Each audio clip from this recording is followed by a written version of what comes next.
Eu sou nascido e crescido em Votuporanga, interior de São Paulo. Saí de lá em 2017, na Impressionando os Anjos, quando eu fui fazer o DVD que mudou a vida, assim, que foi o DVD de São Paulo. Nasci e cresci lá, sou só eu e a Letícia. Meus pais trabalham no ramo da música desde sempre. Meu pai é contratante de shows, e tem uma empresa de eventos, desde antes de eu nascer. E a minha mãe hoje ela faz o financeiro de todas as empresas. Então, ela é Um que combo manda em bom. tudo. Ela é que manda tudo. E a gente trabalha junto, todo mundo. Comecei em Votuporanga, eu tocava voz e violão em bibliotecas, na escola e Não, etc. E calma, pera aí. calma. Calma, volta. Quando que você pegou esse violão? Com 7 anos. Ah, Minha família toda é uma família de músicos, assim.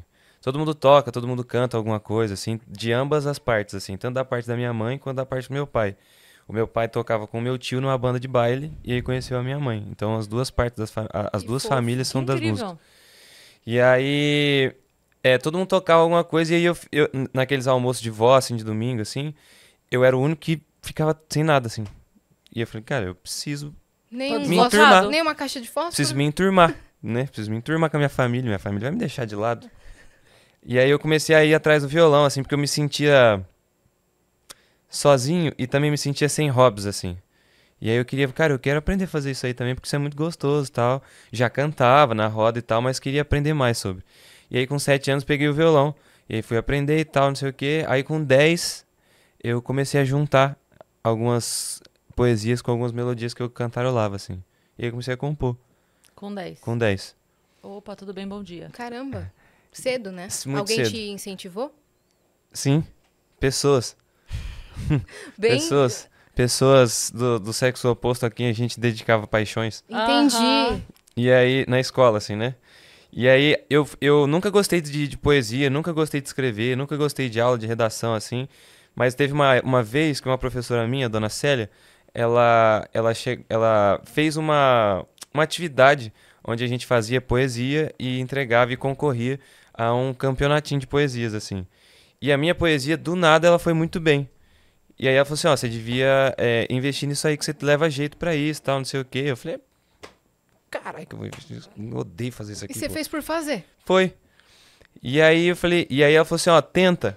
E aí como eu, tipo assim, muito sem nada pra fazer, eu falei, vou fazer Tô sem uma, hobby? vou fazer uma coisa ou outra aqui. E aí comecei a gostar de brincar com as palavras ali, assim.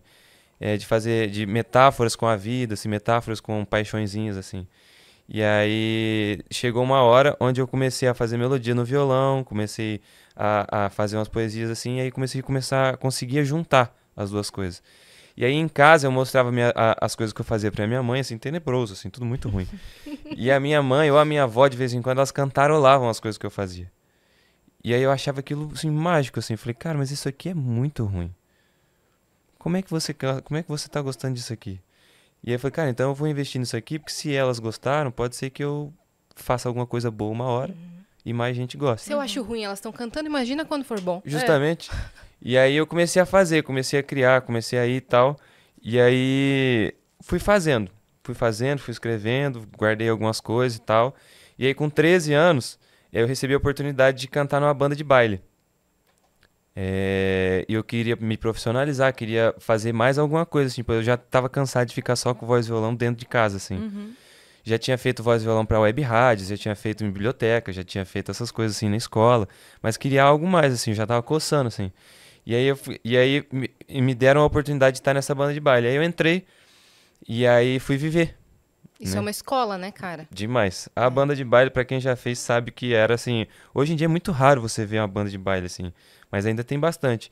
E pra mim foi assim. Aprendi basicamente tudo que eu sei assim sobre condução de show, sobre dinâmica de diferentes públicos assim, porque a gente cantava em festa de 15 anos Uhum. e também tocava na botia, Uhum. né? E no E- Bodas de Ouro. Justamente. Então a gente tinha que saber cantar e lidar com todo tipo de público assim. E aí com 13 anos eu entrei lá e fiquei 2 anos lá, de 2 a 3 anos. Aí, no finalzinho, assim, desses 2, 3 anos, aí meu pai chegou em mim e falou assim, cara, você não acha que já tá na hora, se você quiser mesmo seguir essa vida, você não acha que já tá na hora de você começar e tal?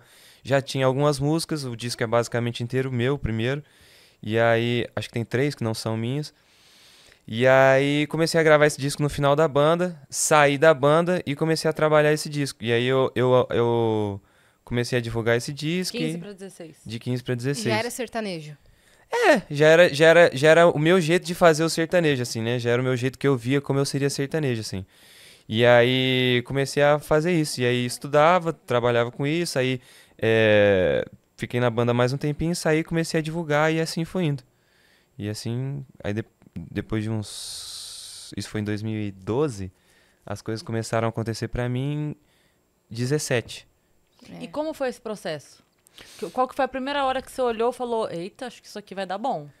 Então, eu tava na faculdade, eu fiz faculdade, comecei a fazer uma faculdade de engenharia de computação. Não vamos entrar nesse assunto. Sempre fui nerd, sempre. Sempre fui nerd. Sempre adorei tecnologia, jogos e super-heróis, etc. E aí fiz engenharia de computação e tal. Quanto tempo você chegou a fazer? Eu fiz 7 meses. Nossa. Já sabe uns bons códigos. Bons então. códigos, bons códigos. E aí eu já tinha gravado o primeiro DVD naquela época. Que foi esse que você falou? Não, já foi antes, foi na minha cidade. Um DVD já grande, assim, mas ainda não tinha acontecido nada. Local. Mais local mesmo, assim, mais a galera da região, assim, que conhecia o nome um pouco. Nesse disco já tinha participação do Bruninho Davi, do Cristiano Araújo e do Luan Santana. Ah, bem tranquilo, né? Então tá. Bem tranquilo, né? Esse primeiro DVD era mais local mesmo. Imagina. Tinha Lua Santana, Bobagem. Cristiano Araújo. Pois Que pra isso? você ver, não aconteceu nada, pra você ver que, né? Mas Vale, calma, você tava plantando. vale muito outras coisas, assim, né? E aí, Experiência. não tinha acontecido nada, mas a região já sabia, assim, já conhecia um pouquinho, assim. E eu fiz faculdade e tal, e aí saí da faculdade porque comecei a bombar em falta. Passava em nota, bombava em falta. E aí não consegui continuar.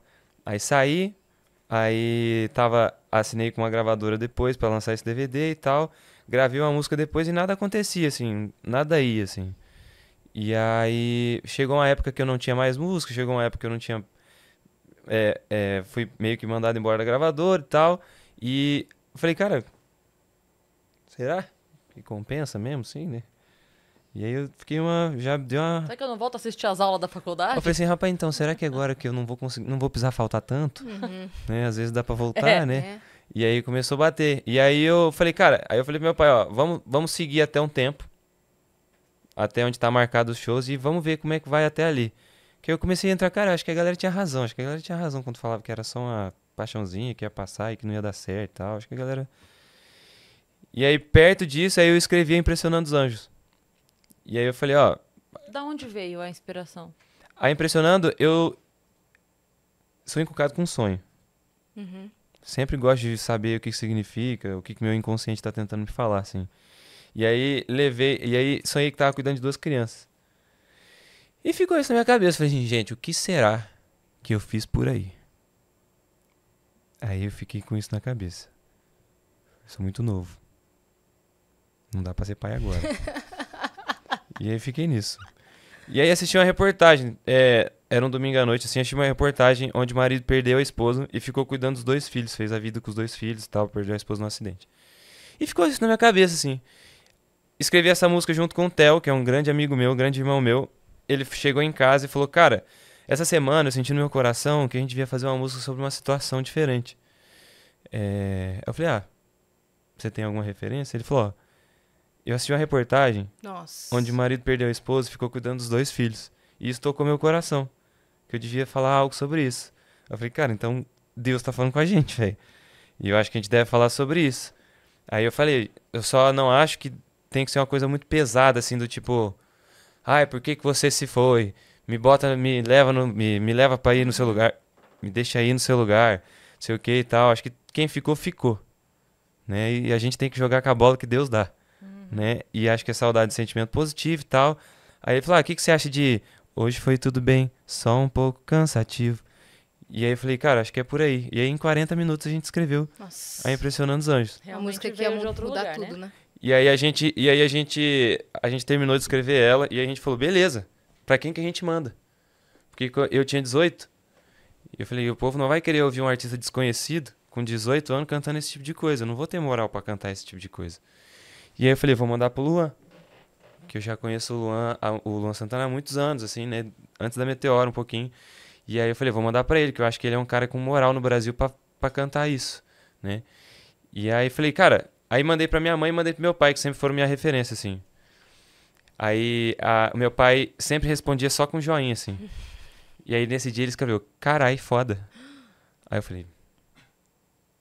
Mudou a comunicação aqui. Pois é, eu falei assim, olha, esse diálogo tá diferente aqui. Porque acho que é de todos os pais só responder com joinha. Não é? E aí... Aquele tipo assim, pai, te hackearam? É Não é? você? Foi, pai, existe... Se você clicar num botãozinho aqui embaixo, existem letras. Você pode digitar com elas. E aí a minha mãe me ligou chorando. Minha mãe me ligou, meu Deus, o que vocês fizeram aí e tal, não sei o que. E só tava voz e violão, eu cantando assim. E aí eu falei, Theo, vamos dormir. Amanhã a gente acorda e vê o que faz. E Não mandou escuta pra de ninguém. novo, E né? escuta de novo, não mandei pra ninguém. Aí acordei e falei, cara, já tô pra parar. Tem uma carta na mão que minha mãe chorou. Aí mandei pra 2 compositores amigos meus. Quando era ruim, ela cantarolava. Pois é. Agora ela chorou, Pois tamo no processo. Tamo no processo. Aí eu falei pra 2 compositores amigos meus, mandei pra eles. E aí eles me mandaram assim, ó, se você não gravar, eu não falo mais com você. Aí eu falei, quanto vale a amizade dele? Até hoje ele não fala mais.